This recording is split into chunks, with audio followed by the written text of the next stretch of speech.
Ooh! Hi guys, so I've been thinking about what I can do for the light on my shrimp tank because it's old, fluorescent and a bit poo.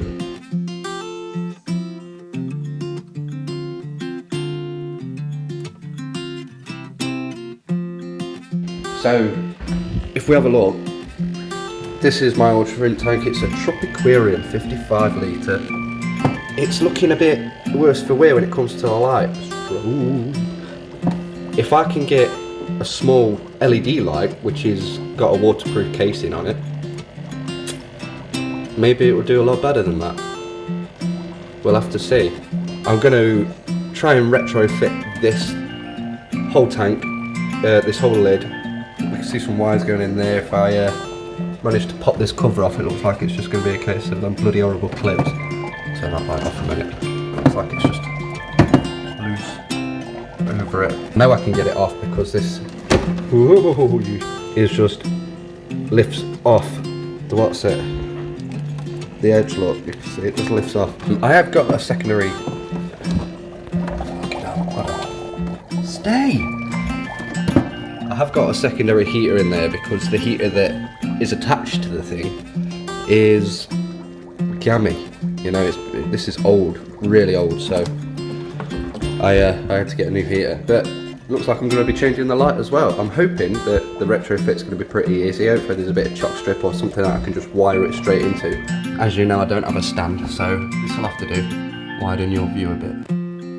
Ah, that's better. Tippy tootsie. So, got this. This is looking good.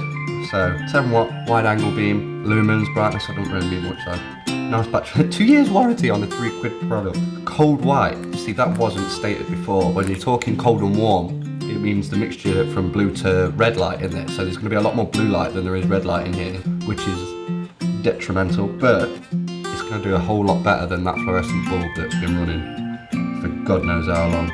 Let's have a look. It's supposed to be like an ultra slimline thing. Oh, that is quite good actually. Where's the end of the back? Nice. That ain't looking bad.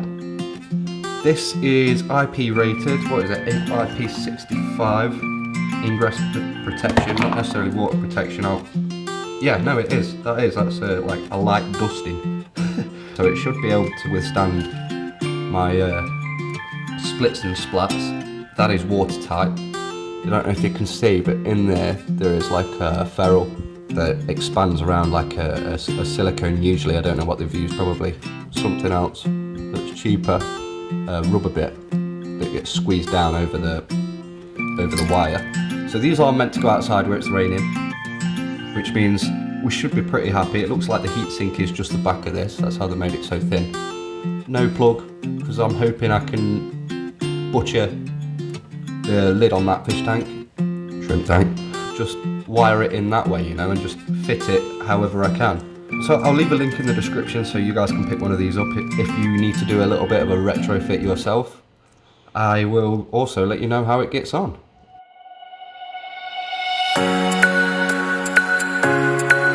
Here is a simplified version of what is inside a fluorescent circuit.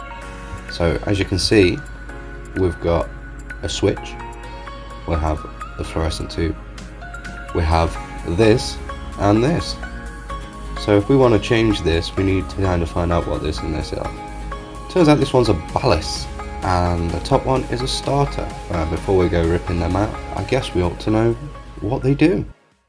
I watched this so you didn't have to. Let's talk about ballasts. What does a ballast do? Okay, that's enough of that. So from that interaction, I found out that there's two main types of ballast, an electronic ballast and a magnetic ballast. The newer type is the electronic, and they come in 3 different types themselves. And this gets into it a little bit more on this graph here. The 3 types of fluorescent ballasts are as follows: the rapid start, the instant start, and the programmed start. Blah blah blah blah blah. Each have their own special thing. It doesn't really matter, we're going to rip it out. And then we move on to this little thing, the starter. So these are pretty cool actually when you can have a look at them without the casing on. Case in point. Yeah. So I think these are just acting as like a capacitor to hold the right electrical values before the circuit's made full. But I don't know, it's coming out anyway. So now we know what they are, we know we can pull them out. So after all that, we found out that those two things right there aren't necessary in this circuit, so we can pull out that light as well as those other two bits and make the electrical circuit look a bit like this, which is the plan. It looks a lot simpler, it's a lot easier to manage, but we all know as soon as we get a lid off anything, it looks a bit like this. So we'll see how we go.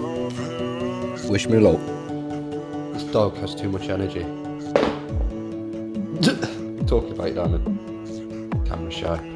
So, I've got it off. You can see there's one screw there, one in that hole, and one down that hole.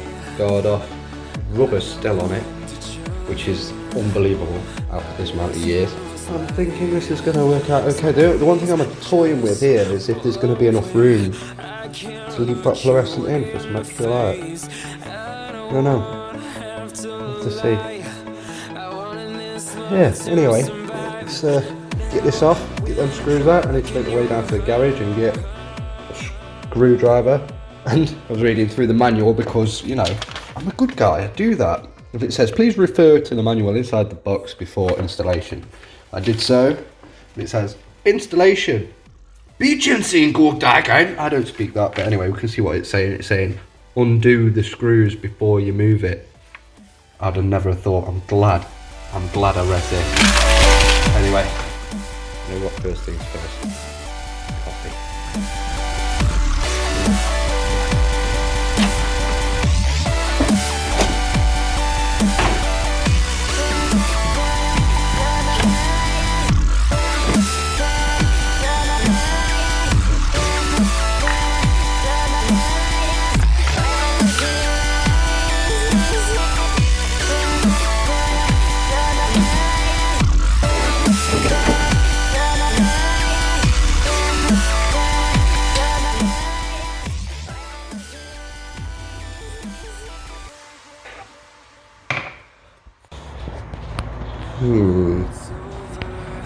So, looks like there is a chock strip for me to wire in. What's that mean? Right, I think I've figured it, and I thought I'd just give you a rundown while I've got all the bears out, in case anyone's trying to do this and looks at a mess of wires. Two cables here that are being fed, and then we've got the power. These are both feeding two different things. We've got the now obsolete heater, and we've got the pump. We've got the power coming in, and that's connecting. If you can see, it's coming in and that's running to the two middle chocks, and then they've got something that's bridging all the power out to everything else. Apart from this, what's feeding the light, we've got the live running straight to this switch, but then we've got the neutral just running straight back into the chock block.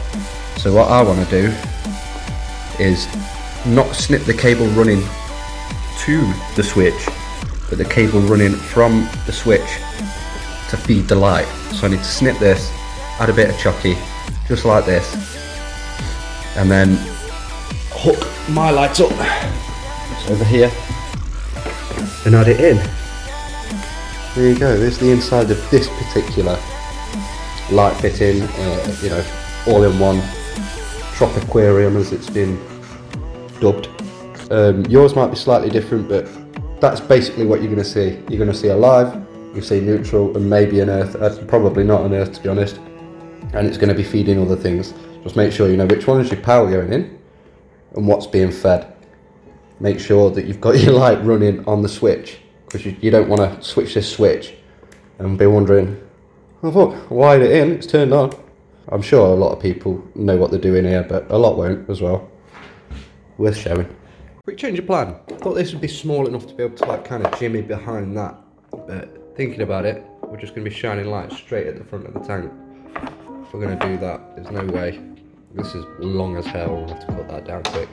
Is this heatsink going to be able to handle the ambient temperature as well as the heat of the LEDs? We don't know. We don't know. This is meant to go outside. I don't know if that's what they put into the calculations. They've made it as slim as possible, so I'm just going to assume that it can't take much more ambient temperature. What I am going to do then, in case, instead of that, is I'm just going to savage the back of this. Just turn it over gently, gently. I'm just going to savage this back end here. I don't even know what that is. What is this? No idea. Take that off. Nick the wire, and we should be good to go. Just a bit of chocky to connect everything up. Can't see why this won't work. I'm going to try and get the LED light, excuse me, to fit underneath this guard as well, because, you know, obviously I'm going to try my best to wrap all these chuck strips up with some electrical tape and stuff, but you never know. You know. So yeah, we'll just see how we go.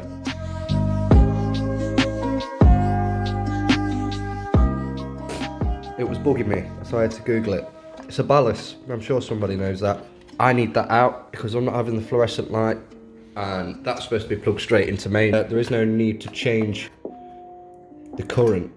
The one thing I am worried about, and you should be too, is how thin these wires are. Can they take that current? I'm sure they can, it's just how hot are they going to get? I mean, when I look at my wires, they're a damn sight. Well, they're actually not that much thicker, are they? Bereat. Will it fizz or will it bang? Another good point. So this here, Philips S10 starter for the fluorescent bulb. Of course, they need a starter. Don't know why I forgot that. That's gonna flip with this big time. So we don't need all that cable, which is good. So we've got a lot of extra cable. That's good. That's good. Starter, ballast off. No need. Don't need it. This is supposed to be running straight into the straight to a plug anyway. The only thing is that this whole system's 2-core, and we've got an earth. So the earth's just going to be pinned back, some electrical tape around it, and away it should go. We'll see. Okay, so all I've done for now is just to test it. This white wire isn't braided, so all I've done is wrap the braided wire around both of them. The back end I've used a chock block because obviously both of these aren't braided. I need to use something like that. I've left that switch on for this test run because I want to use that switch. I don't want my hands anywhere near that while I'm trying it. So there's the LED over there. So we go. Oh, nice. The things you're hearing going are there. Wow, that is bright. Nice. Oh, I'm happy. Okay. So I think we can tell that the wires are right. Let's just make sure that if I turn this switch off, then the light turns off. So everything else just runs up anyway. Cool. Neaten up all those wires, put it together, cut down that just a touch. I burnt my eyes out looking at that LED. And then mount it here, which is pretty easy.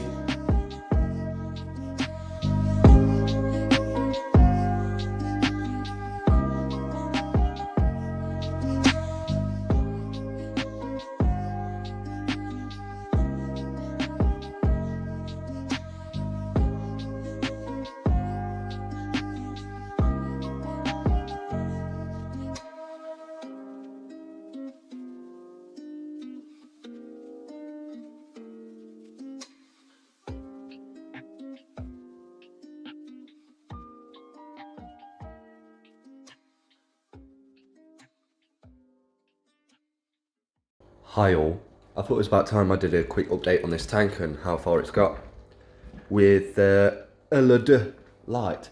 Getting this tank cycled, but that's for a different video. There was one thing that I had to change.